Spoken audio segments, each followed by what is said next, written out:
précédemment dans Bon pied, bon oeil. Alors finalement, quel est le sens qui nous permet de contrer la gravité? C'est bien simple.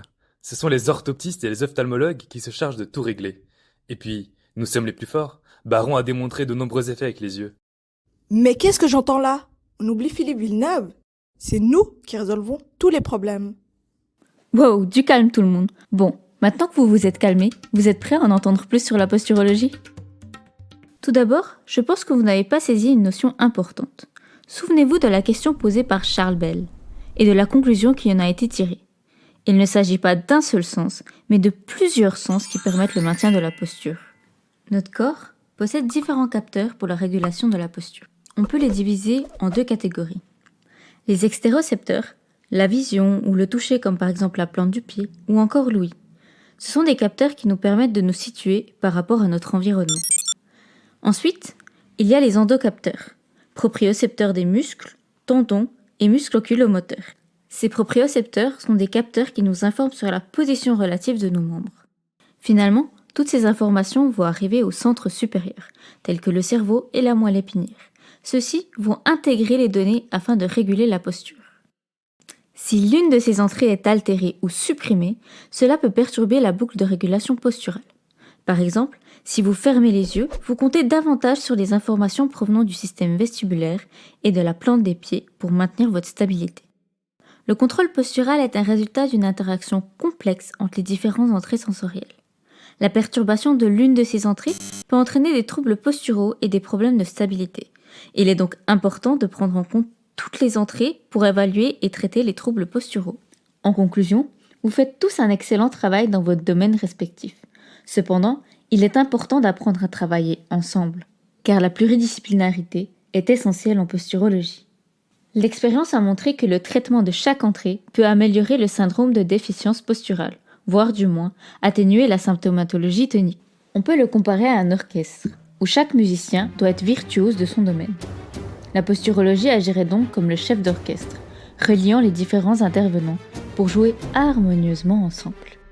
Bon, on se divise le travail pour former une équipe de posturologues organisée.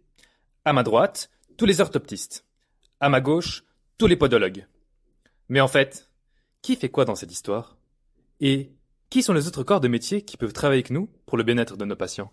Intéressante comme question. Selon la nature du problème, le posturologue peut orienter son patient vers le spécialiste le plus adéquat, s'il ne l'est pas lui-même. Celui-ci pourra lui proposer différentes options, telles que des semelles de posture, des lunettes, de la rééducation des forces de compensation des muscles oculomoteurs, ou par exemple une orthèse. Allez, suivez-moi, je vais vous présenter quelques spécialistes du domaine de la posturologie. L'ostéopathe. Un ostéopathe se spécialise dans le traitement des troubles musculo-squelettiques.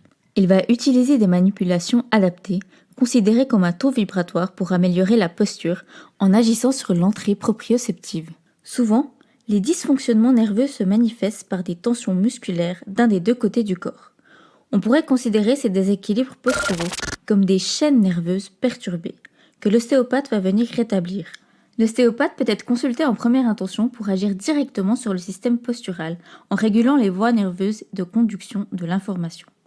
Toutefois, si le traitement ostéopathique ne donne pas les résultats attendus, il est possible d'adresser le patient à un posturologue spécialisé dans un autre domaine. Dans ce cas, celui-ci pourra apporter une approche spécifique pour traiter les troubles posturaux persistants.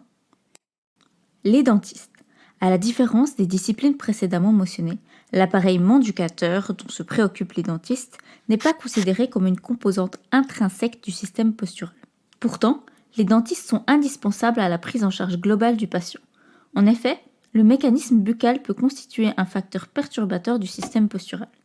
Il s'occupe principalement de l'articulation temporomandibulaire, ou ATM, et des malocclusions dentaires.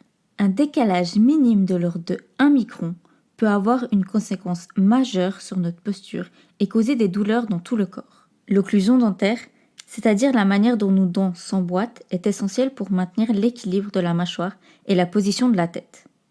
Si l'occlusion est perturbée, cela peut provoquer des tensions et des compensations excessives qui déséquilibrent l'articulation temporomandibulaire et ainsi créer un déséquilibre postural. Pour soulager leurs patients, ils disposent de diverses options, telles que les ajustements dentaires, des réhabilitations orales et l'utilisation de dispositifs orthodontiques ou occlusaux. les podologues. Les récepteurs tactiles du pied ont été largement étudiés pour comprendre le rôle dans l'équilibre statique et le contrôle du mouvement. Ils sont principalement adaptés à la pression, à la vibration et à l'étirement de la peau. Ils sont essentiels pour assurer le bon fonctionnement du système podal.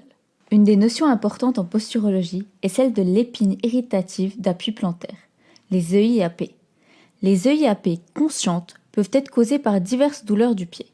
Cependant, dans la plupart des cas, les EIAP sont en dessous du seuil de douleur et les patients ne se plaignent donc jamais. Il est important de noter qu'il n'y a aucune corrélation entre la localisation de la douleur consciente et une EIAP et qu'une personne peut présenter des EIAP sans ressentir de douleur ou vice-versa. Ouah, là je suis à 2 doigts de demander une traduction extraterrestre. J'ai vraiment rien capté de ce que tu viens de baragouiner. En fait, ce sont les capteurs cutanés qui n'envoient pas les bonnes informations. Soit ils envoient des messages incorrects, soit ils ne parviennent pas à envoyer les messages. Le podologue, lui, va systématiquement rechercher les EIAP chez les patients consultant pour des troubles de la posture, car elles peuvent être liées à des pathologies éloignées du pied. Après un bilan clinique et des tests appropriés, le podologue établira un plan de traitement pour les épines irritatives d'appui plantaire ou éventuellement une remédiation posturale qui, elle, permettra d'équilibrer le centre de pression par rapport au centre de gravité.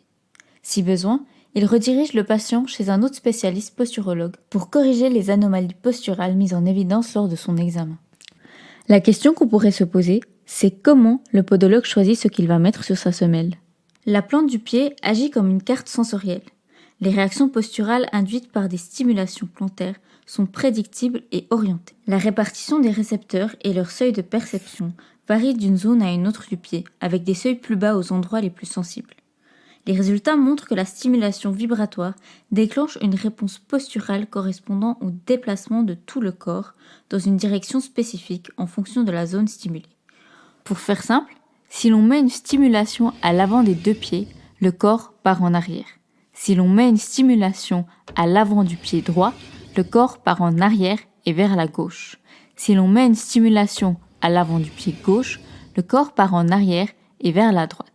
C'est une expérience qui a été menée par Roll en 1998 qui nous a permis de comprendre ce fonctionnement. Attention, il est important de faire une distinction entre les semelles orthopédiques et les semelles posturales. Ceux-ci se différencient en termes de mode d'action et d'épaisseur. Les semelles orthopédiques fournissent une correction mécanique ou une compensation aux malpositions et déformations du pied. Au niveau de la fabrication, elles seront donc plus épaisses. Tandis que les semelles posturales sont très fines et agissent en déparasitant les nocicepteurs ou en rééquilibrant le centre de pression par rapport au centre de gravité. En conclusion, les semelles posturales utilisent la plante du pied comme une entrée pour traiter les déséquilibres posturaux et ne traitent pas que le pied en lui-même. Les orthoptistes. Le système oculaire remplit un rôle essentiel dans la perception de l'environnement et dans le maintien de l'équilibre postural. Il agit à la fois comme un capteur interne via la proprioception des muscles oculomoteurs et comme un capteur externe via la rétine. La proprioception informe le cerveau de la position de l'œil, tandis que la position des images sur la rétine et la direction du regard sont primordiales dans l'évaluation de la position de ce qui nous entoure. La rétine se divise en 2 parties fonctionnelles.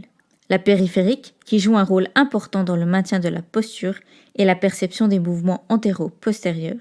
Le champ visuel temporal de la rétine périphérique semble être l'aspect le plus crucial pour maintenir une bonne posture. La partie centrale, quant à elle, est essentielle pour la perception des couleurs, des détails et des mouvements de latéralité du corps. Des recherches ont également montré que l'équilibre est 2 fois plus difficile à maintenir les yeux fermés que les yeux ouverts, soulignant ainsi l'importance de l'entrée visuelle dans la gestion de l'équilibre. La proprioception des muscles oculomoteurs est également primordiale dans le contrôle postural. Surprenant, non ?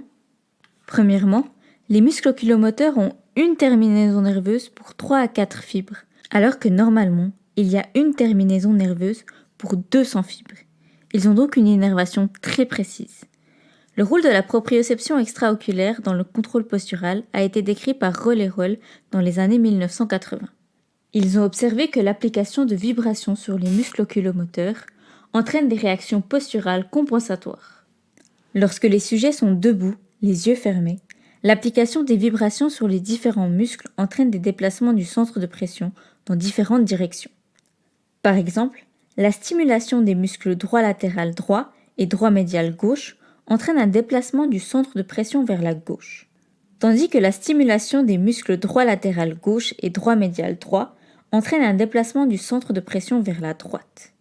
Les muscles droit supérieurs, eux, provoquent un déplacement du centre de pression vers l'avant, tandis que les muscles droit inférieurs provoquent un déplacement du centre de pression vers l'arrière. Sur ce, est-ce que vous seriez partant pour une petite expérience ?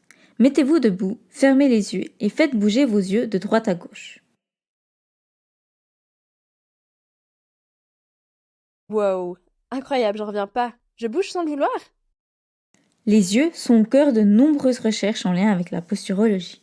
Une étude effectuée en 2016 a cherché à examiner comment la stabilité posturale était affectée chez les enfants atteints de strabisme, avant et après une intervention chirurgicale pour réaligner leur axe visuel. Les résultats ont montré que l'alignement des axes visuels après la chirurgie améliorait la stabilité posturale, confirmant ainsi l'importance des informations oculaires dans le contrôle postural. Une autre étude a été menée concernant la correction réfractive. Cette étude a montré que le port de lunettes correctrices pour la myopie améliore la stabilité posturale. Les résultats ont indiqué une diminution significative de l'instabilité posturale lors du port de lunettes pour corriger la myopie par rapport à l'absence de lunettes. En revanche, aucun effet significatif n'a été observé sur l'instabilité posturale après le port de lunettes pour corriger l'hypermétropie pour la première fois. Nous sommes conscients que la première correction de l'hypermétropie peut être difficile à accepter. Il est possible que la stabilité aurait été différente si elle avait été mesurée après un certain temps de port de lunettes. En conclusion, le port de lunettes corrigé pour les erreurs réfractives peut contribuer à améliorer le contrôle postural. En résumé, de nombreuses études suggèrent que la vision binoculaire, l'acuité stéréoscopique et les informations proprioceptives des muscles oculomoteurs jouent un rôle important dans le contrôle postural chez les adultes et les enfants. On a appris que les yeux ont un rôle important dans le contrôle postural, mais concrètement, qu'est-ce que fait l'orthoptiste dans tout ça? Oui, c'est vrai. Comment se passe un examen avec un orthoptiste? Et comment travaille-t-il en équipe avec les autres disciplines? Moi, je dis qu'elle nous embobine avec ses histoires. Elle va finir par nous parler de mettre des aimants pour résoudre un strabisme. Du calme, mes petits génies en herbe. J'ai déjà mis KO tous vos copains.